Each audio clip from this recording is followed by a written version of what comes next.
안녕하십니까. 난리지 큐레이터 맥집남 이우진입니다. 전 세계적으로 화두가 되고 있는 개념이죠. 바로 스마트 팩토리에 대해서 오늘은 집중 조명해 보도록 하겠습니다. 컨설팅 분야뿐만 아니라 스마트 팩토리에 있어서도 전문가 중에서도 전문가이신 가온 파트너스의 김기용 대표님을 모셨습니다. 안녕하십니까, 대표님. 예, 반갑습니다. 네, 대표님, 가온 파트너스는 어떤 회사인지가 좀 궁금합니다. 저희는 그 오퍼레이션 컨설팅을 하는 그 컨설팅 회사입니다. 오퍼레이션 그러면 전략이 수립돼서 실행되고 이게 재무제표까지 나타나는 전 과정이 오퍼레이션이다 이렇게 얘기를 하거든요. 그래서 기업의 성과를 높이는 그런 컨설팅을 하고 있습니다.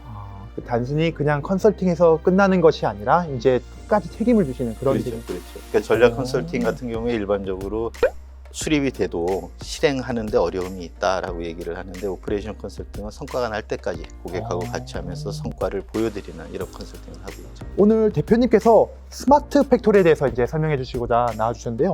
그 스마트 팩토리가 왜 이렇게 전 세계적으로 이렇게 각광을 받기 시작했는지가 궁금해요. 이 스마트 팩토리가 사실은 새롭게 만들어진 개념이 아니라 현재 진행되고 있는 사회적 현상을 정리한 개념이라고 보면 맞을 거예요. 그러니까 이것을 갖고 은행 거래라든가 지불도 다 되고요. 지하철, 또 유비쿼터스 그러면 집에 있는 어떤 전자기기들을 내가 휴대폰을 갖고 통제를 할 수가 있고 이게 지금 사회 현상이단 말이죠. 초연결 사회 이렇게 합니다. 그 변화된 사회 속에서 새로운 가치 요구가 생긴단 말이죠. 사회도 발전하고 기업도 ICT 기술을 통해서 좀 더 빠른 속도로 그 고객들에 대응하고 수익을 창출할 수 있는 이런 과정들이 종합적으로 이제 디지털 트랜스포메이션이라고 얘기하고 스마트 팩토리라고 얘기하는 거죠. 작은 정말 말 그대로 이름의 그냥 공장이 아닌 정말 사회 현상으로서를 기업들 간의 그 경쟁력을 결정하는 요인이 과거에는 얼마나 밸류체인을 효율적으로 운영하느냐였다면 지금은 그 효율을 높이기 위해서 사용할 수 있는 기술이라는 게 엄청 발전해 있는 거죠. 저희 이번에 세지포에서도 보니까 PTC사의 캐슬린 미퍼드라는 분이 오셨는데 그분께서는 스마트 팩토리가 직원들 간의 능력 차이도 커지고 제품들이 더 복잡해지기 때문에 그다음에 사람들은 그에 반해서 점점 더 다양한 것들을 원하고 여러 가지 이유가 있지만 지금 대표님께서 말씀해 주셨던 사회 현상으로서의 그런 개념으로 스마트 팩토리가 이렇게 개념이 수립이 된 거군요. 그렇죠. 스마트 팩토리의 구성 요소로는 어떤 것들이 있는지 궁금합니다. 인간 몸에 비유를 한다면 센서 기술이 모든 영역에서 인간을 능가하고 있어요. 그러니까 사람은 예를 들어 빨주노초 파남보 가시광선만 볼 수 있는데 센서는 자외선, 적외선을 다 감지할 수 있고 또 열도 감지할 수 있고 이런 것들을 전부 데이터로 바꿀 수가 있단 말이죠. 냄새도 그렇고 소리도 그렇고 또 연산 쪽에서는 사람의 뇌에 해당이 되는데요. 사람을 능가하는 그런 속도로 의사결정을 내릴 수 있고 판단을 내릴 수 있도록 이렇게 발전돼 가고 있고요. 또 이제 실행하는 쪽인데 사람으로 치면 근육이고 손발에 해당되는 그 스마트 기술로는 액추에이터에 해당이 됩니다. 드론이라든지 자율주행차라든지 또 로봇의 발전도 그렇고요. 센싱하고 감지하고 판단하고 실행할 수 있는 이런 것들이 인간을 대체하는 기술들로 발전해 가는 거죠. 게다가 이제 우리 오지 얘기하잖아요. 오지는 대용량 데이터를 일시에 전송할 수 있다. 이런 게 이제 강점이 돼요. 그 아이언맨 아시잖아요. 네, 그렇죠. 총알이 빗발치고 이 적하고 싸우고 막 이 비행도 하고 그 엄청난 무기들을 쏴대고 이러면서도 비행기가 나타났다 그러면 저게 적기인지 아군기인지 이런 것들도 바로 판단을 해주고 그게 가능하기 위해서는 엄청난 양의 데이터베이스가 있어야 돼요. 그 수트 안에 그 많은 정보가 다 들어있으리라고 생각하는 것보다는 어디 별도의 큰 호스트 컴퓨터가 있고 수트와 통신을 한다고 해야죠. 그게 합리적인 이제 가정인데 그렇다면 총알이 빗발치는 전장 속에서 아주 실시간 순식간에 분석을 하고 판단을 해서 어떻습니다라고 정보를 전달해 주잖아요. 그게 오지라는 이 하이스피드의 통신이 없이는 불가능한 거죠.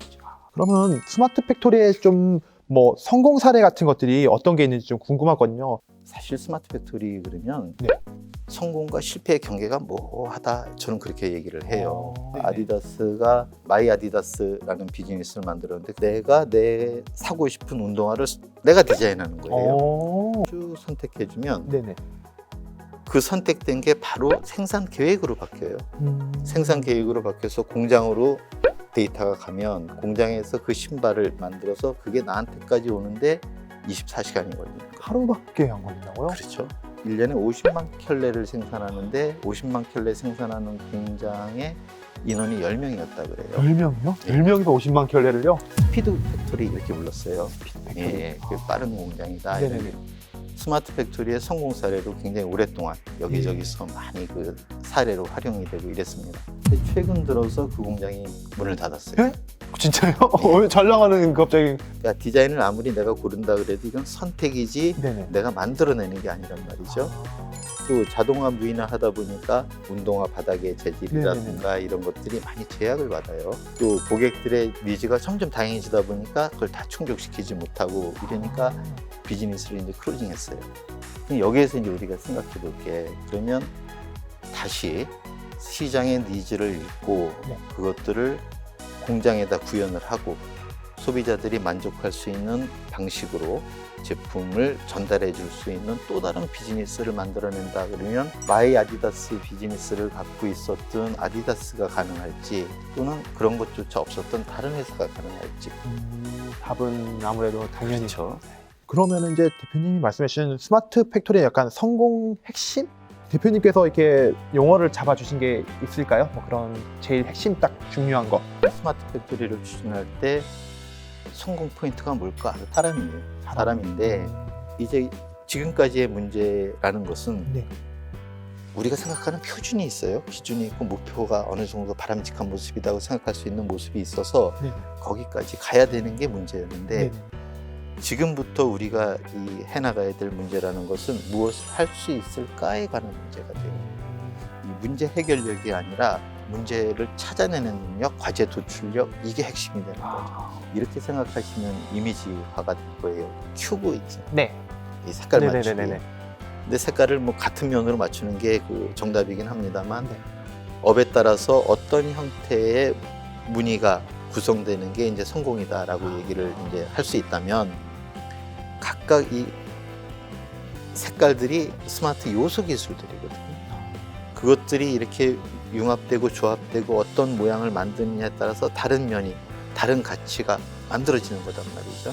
그러니까 그것을 어떻게 움직여서 내가 원하는 무늬를 만들 수 있는지를 구성해 볼 수 있는 그런 인재들을 많이 갖고 있는 것.